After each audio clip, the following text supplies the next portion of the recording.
Welcome to our easy maths channel. Today என்ன பார்க்க போறோம்னா 11th ஸ்டாண்டர்ட் சாப்டர் 7ல அணிகளும் அணிகோவையும்ல எக்ஸசைஸ் 7.3ல ப்ராப்ளம் நம்பர் 1 பார்க்க போறோம். இந்த 7th சாப்டர்ல எக்ஸசைஸ் 7.3 வந்து ரொம்ப இம்பார்ட்டன்ட் எக்ஸசைஸ். ஏன் அப்படின்னா இந்த எக்ஸசைஸ்ல இருந்து ஏதாவது ஒரு ப்ராப்ளம் வந்து கண்டிப்பா கேட்டுட்டே இருப்பாங்க.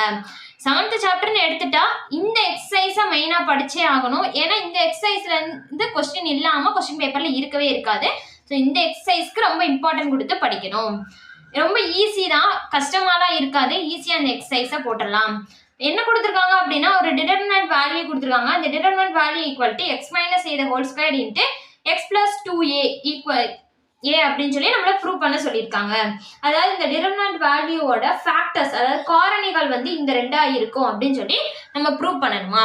ஸோ இதை எப்படி ப்ரூவ் பண்ணணும் அப்படின்னா கொடுத்துருக்கிற ஆன்சர்ல இருந்தே அதோட காரணி என்ன அப்படின்னு இந்த டிடர்மினன்ட்டோட காரணி என்னன்னு கண்டுபிடிக்கணும். அதை நம்ம கொடுத்துருக்கிற ஆன்சர்ல இருந்தே கண்டுபிடிச்சி ஈஸியாக எழுதிடுவோம். இது எப்படி எழுதுவோம் அப்படின்னா ஃபர்ஸ்ட் வந்துட்டு X minus a whole square அப்புறம் எக்ஸ் பிளஸ் 2a இது ரெண்டும் வந்து நமக்கு காரணியா இருக்கு.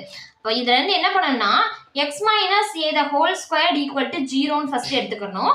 அப்போ இதுல இருந்து எப்படி வரும்னா x minus a equal to 0 x equal to a அப்படின்னு சொல்லி இந்த டிடர்மினன்ட் எப்படி எடுத்துக்கிறோம்னா டிடர்மினன்ட் ஏன்னு சொல்லி நம்ம எடுத்துக்கிறோம். ஏன்னா நமக்கு சிம்பிளிஃபிகேஷனுக்கு ஈஸியா இருக்கும் அப்படின்றனால இந்த எதுக்கெடுத்தாலும் இந்த டிடர்மினன்ட் அப்படியே எழுதுறது கஷ்டமா இருக்கும்ல. அதனால determinant a equal to determinant x a a x a எக்ஸ்ன்னு சொல்லி எடுத்துக்கிறோம். இப்போ எக்ஸ் ஈக்குவல் டு ஏன்னு சொல்லி ஒரு காரணி நம்ம கண்டுபிடிக்கிறோம். இந்த காரணி வந்து நமக்கு இது நம்மளோட காரணின்னு சொல்லணும். அதுக்கு என்ன பண்றோம்னா x minus a whole square equal to 0ன்னு எடுத்துட்டு இது எக்ஸ் ஈக்குவல் டு ஏன்னு கொண்டு வரோம். இந்த ஏ வந்து நம்மளோட டிடர்மினன்ட்ல சப்ஸ்டியூட் பண்ண போறோம். அப்படி சப்ஸ்டியூட் பண்ணா என்ன வருதுன்னு பார்க்கலாம். எக்ஸ் இருக்கிற இடத்துல எல்லாம் ஏ போடணும், அதான அர்த்தம். ஸோ எக்ஸ் இருக்கிற இடத்துல ஏ போட்டோம்னா ஏ மூணுமே ஏ ஆயிருது. இப்ப 3 ரோ அண்ட் 3 காலம் நமக்கு கொடுத்துருக்கிற மேட்ரிக்ஸ் அப்படியே வந்துட்டு சேம் ரோவும் காலமும் வந்து சேம் ஆயிருச்சு அப்படின்னா அந்த மேட்ரிக்ஸ் இது நார்மலா 2 ரோவோ 2 காலமும் வந்து சேமா இருந்துச்சுன்னா நம்ம டிடர்மினன்ட் வேல்யூ ஈக்குவல் டு 0ன்னு சொல்லிடுவோம். மூணுமே அட் எ டைம்ல நமக்கு 0 ஆச்சுன்னா இந்த எக்ஸ் மைனஸ் ஏன்றது நமக்கு ஒரு காரணின்னு எடுத்துக்கிட்டோம். இந்த எக்ஸ் ஈக்குவல் டு ஏன்னு போடுறப்ப 0 ஆகுது. அப்ப மூணுமே சேம் டைம்ல ஆச்சு அப்படின்னா X minus A into X minus ஏன்னு 2 காரணி நமக்கு கிடைக்கும். மூணும் அட் எ டைம்ல 0 ஆச்சுன்னா சேமா இருந்துச்சுன்னா X minus A into X minus ஏ ரெண்டுமே வந்து நமக்கு காரணியா கிடைக்கும். அப்ப இந்த டிடர்மினன்ட் ஏக்கு ஒரு காரணி என்ன அப்படின்னா X minus a whole square வந்து ஒரு காரணியா கிடைக்கும்.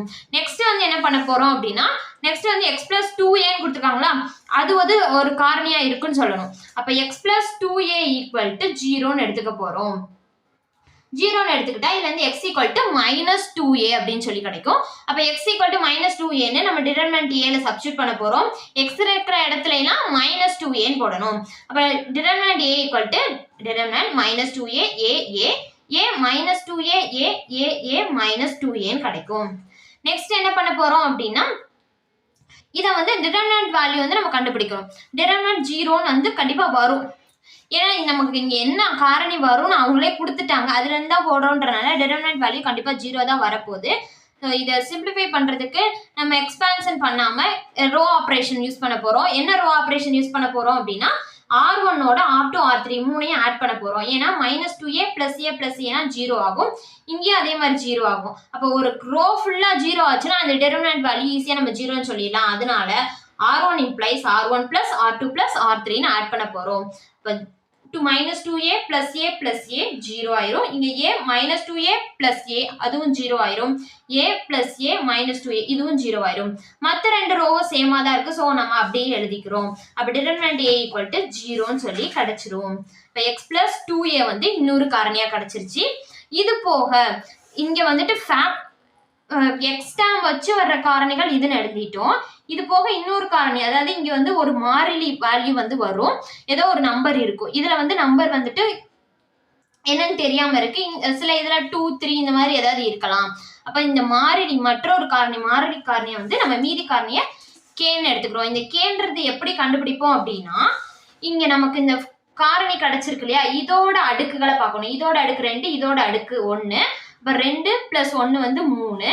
நமக்கு இங்க கொடுத்துருக்கிற அணியோட மூளை விட்டங்களை பார்க்கணும். இந்த மூளை விட்டத்துல இருக்கிற அடுக்குகளை கூட்டணும். இதோட அடுக்கு 1, இதோட அடுக்கு 1, இதோட அடுக்கு 1. அப்ப இது 3 சேர்ந்தா இது 3 இதுவும் 3. அப்போ 3 மைனஸ் 3 சேமா இருந்துச்சு அப்படின்னா 0ன்னு கிடைச்சிச்சுன்னா நம்ம எம்மோட வேல்யூ மீதி காரணம் எப்படி கண்டுபிடிக்கணும்னா எம் வேல்யூ. அது எப்படி கண்டுபிடிக்கணும்னா ஃபர்ஸ்ட் நம்ம கொடுத்துருக்கிற இந்த காரணிகளோட அடுக்குகளை கூட்டிட்டு இந்த அணியோட மூலைவிட்டங்கள் முதன்மை மூலைவிட்டங்களோட கூடுதலையும் கூட்டணும். அப்படி கூட்டி ரெண்டையும் கழிச்சோம்னா நமக்கு என்ன கிடைக்கும்னா 3 மைனஸ் 3 வந்து 0ன்னு கிடைக்கும். அப்போ m ஈக்குவல் டு 0. சப்போஸ் சில இதுல எப்படி வரும் அப்படின்னா மூலைவிட்ட வந்து 3 இருக்கும், இதோட அடுக்குகளோட கூடுதல் வந்துட்டு 4 இருக்கும். அப்ப 4 மைனஸ் 3 வந்து 1ன்னு கிடைக்கும். அப்ப m ஈக்குவல் டு 1னா நமக்கு மீதி காரணம் எப்படி கிடைக்கும்னா k ஸ்கொயர்டு அந்த மாதிரி கிடைக்கும். இங்க வந்து m ஈக்குவல் டு 1ங்கிறதுனால நமக்கு kன்னு கிடைக்கும். இந்த k-வோட வேல்யூ நம்ம என்னன்னு கண்டுபிடிக்கணும்.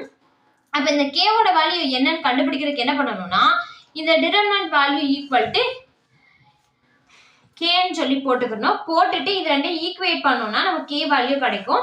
நம்ம இந்த கே வேல்யூ அந்த அளவுக்கு நம்ம ரிஸ்க் எடுத்து கண்டுபிடிக்கணும்ன்ற அவசியம் இல்லை. இங்க நம்ம கொடுத்துருக்கிற இதுல இருந்தே ஈஸியா இங்க எந்த நம்பருமே இல்லை அப்படின்னா இங்க 1 இருக்குன்னு அர்த்தம். இதை இங்க ஏதோ ஒரு 8 9 இருந்துச்சு அப்படின்னா கேவோட வேல்யூ 9 அப்படின்னு சொல்லி நம்ம ஸ்ட்ரெயிட்டா போட்டுடலாம். அதை நம்ம கஷ்டப்பட்டு கண்டுபிடிக்கணும்ன்ற அவசியம் இல்லை. ஸோ கே ஈக்குவல் டு 1ன்னு சொல்லி இங்க சப்ஸ்டியூட் பண்ணிடுறோம். ஸோ கே ஈக்குவல் டு 1ன்னு நம்ம ஈக்குவேஷன்ல போட்டோம்னா determinant x a a ax a a ax equal to 1 into x minus a the whole square into x plus 2a சொல்லி நமக்கு கிடைச்சிரும்.